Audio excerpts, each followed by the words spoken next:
dan juga berperan aktif. Personel gabungan dari TNI Polri, Satpol PP, dan Dinas Perhubungan Kota Banda Aceh menggelar razia penggunaan masker bagi pengunjung kafe dan warung kopi di Banda Aceh. Para pengunjung dan pemilik usaha yang tidak menerapkan protokol kesehatan itu langsung didata dan terancam diberi sanksi, penyegelan, dan pencabutan izin usaha. Operasi ini merupakan sebagai upaya penindaklanjutan peraturan Wali Kota Banda Aceh tentang penggunaan masker sebagai upaya memutus mata rantai penyebaran virus corona.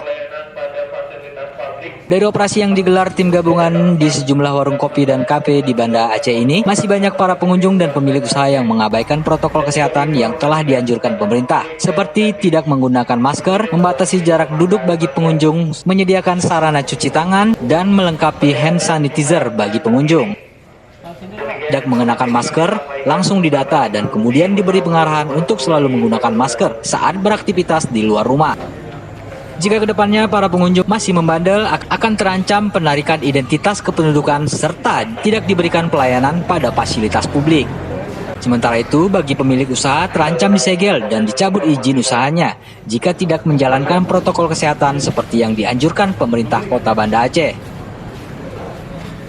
Kepala Satpol PP Banda Aceh, M. Hidayat, mengatakan dalam operasi razia malam ini petugas hanya memberikan himbauan sosialisasi peraturan Wali Kota nomor 25 tahun 2020 tentang penggunaan masker saat melakukan aktivitas di luar rumah.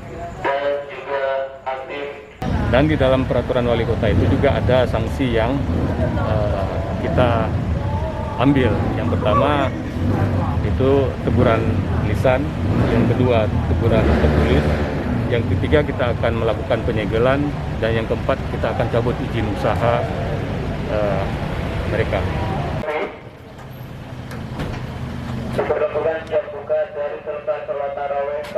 Selain mendata pemilik usaha dan pengunjung, petugas juga menghimbau pemilik warung dan kafe untuk menutup usahanya tepat di jam 00 dan menghimbau warga untuk pulang ke rumah masing-masing.